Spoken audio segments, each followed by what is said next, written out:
What's up, guys? Well, I decided I'd do a little overclocking guide for this processor.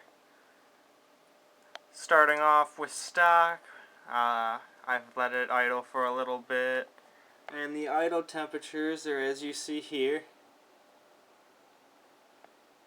Not the coldest in the world, but with water cooling, the minimum temperature doesn't always go down that much. It's all about when it really starts getting hot. Anyway, and we've got it at stock settings, 3.3 gigahertz, and it's within 1.2 volts is the stock voltage. And this is, well, I don't have everything in my BIOS on auto or anything, but for the first overclock I'm going to show you, you don't have to change anything besides the multiplier. But before I do that, we need to get a run of a game to see what we got for or what we get for frames per second, so we can compare it to the overclocking and see how worthwhile overclocking really is. And the game I'm going to be using is Black Ops. And I'm going to use the hardware monitor to monitor the max temps during the gameplay as well. I'm going to probably play for like 2 or 3 minutes or so while running fraps, little benchmark. Whoop.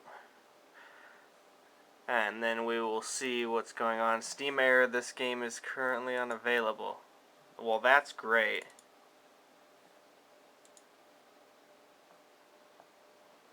Okay, I'm going to let this thing do what it's got to do, and I will report back with the results. And these are the settings I'm going to be using, just so you guys can see them.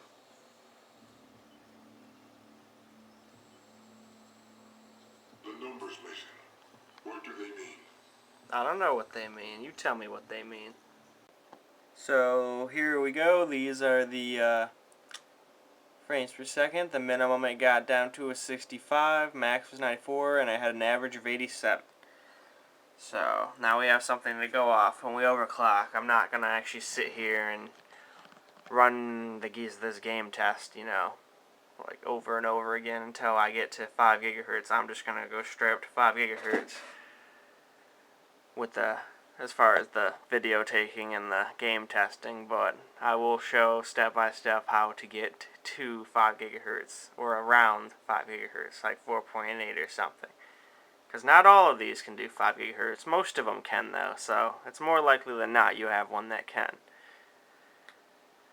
But anyway, now I'm going to get into the BIOS, and I'll turn the camera back on once I get in there. Almost forgot, I noticed this was still up, and these are the max temps it reached in a 78 degree room. So that's not bad at all, I don't think. But anyway, now let's get into the BIOS. Alright, so we're in my BIOS now. This is a ASRock P67 Extreme 4 with the 1.7 BIOS, because people were telling me the 1.8 is all screwed up and it lowers overclocks and whatnot, and I wanted nothing to do with that. But what you're going to want to do first is go over to the Advanced tab, or something, whatever your motherboard's is, to get into your CPU configuration. And you're going to want to turn all of these off if you're going to want to do a serious overclock, like trying to get to 4.8 or 5 gigahertz, because these things screw with your overclock. But if you're just doing a simple overclock from like stock to 4 gigahertz or 4.2 gigahertz or something like that, then you can probably just leave this stuff alone. I didn't have any problems when I was running all this stuff on at those kind of speeds, so you shouldn't have any problem either. So once you've done that,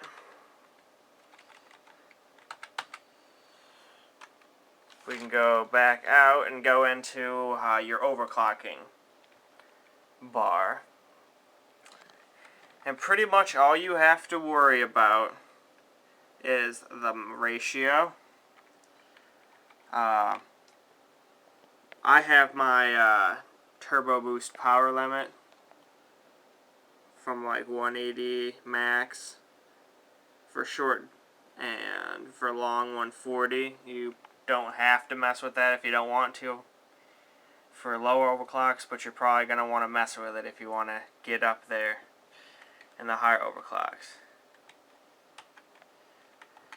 Anyway, and you should not touch the clock. Don't touch the clock unless you know what you're doing, because I hear it just makes things really unstable. So this is a pretty good motherboard, so I turned the load line calibration down to level 2. So it pretty much just holds it right at 1.2. It'll go over by a tiny little bit, because I noticed that the 5, or the 5th setting, would just like give me way more volts than what were required. So you might want to mess with that, and then make sure your RAM is running at the right voltage. And here's one thing you should turn down: the CPU PLL voltage. They have it at like 1.8 or something like that. If you turn it down to 1.7, you lose a couple degrees from your temperatures. But first things first, most of these CPUs can get to 4 gigahertz with 100% stock settings. So I would just turn all these things back to auto and whatnot, but I don't feel like doing that, so we're going to be running at the stock 1.2 volts, and I need to get back into Windows and whatnot. So you're going to want to press F10, that's usually the key, and then hit yes, and it should restart and just boot into Windows completely normally. And if it doesn't, then there's some sort of problem, because it should. So I'll let Windows boot up, and then we will see what we got. So we're booted back into Windows. Here's the idle temperatures, and we are at 4 gigahertz, and the volts are 1.208. So after you overclock, you should run Prime 95 or something that stresses the CPU, and you should do that for probably about 3 hours.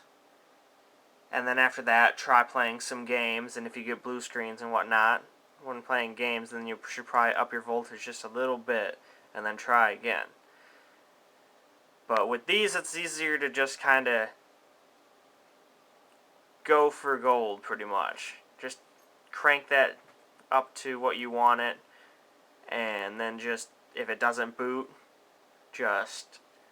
you might have to clear the CMOS, but just keep rebooting and then upping the voltage little by little, and then until it boots into Windows.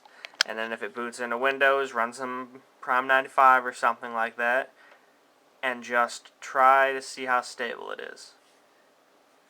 And then after you're all done with Prime 95, again, run some games and whatnot, and try and, see how stable it is. Blue screens and whatnot, or if it just crashes, then you probably need a little bit more volts to your core. So that concludes this first portion of my little guide here. It may not be very good, but I have fun making it, so that's what counts. And if it helps somebody, then all the better. So I'll mess around with a little bit more crazy overclocking next time, where you have to change the core voltage and whatnot. And, well then, I guess I'll see you guys then. Peace out.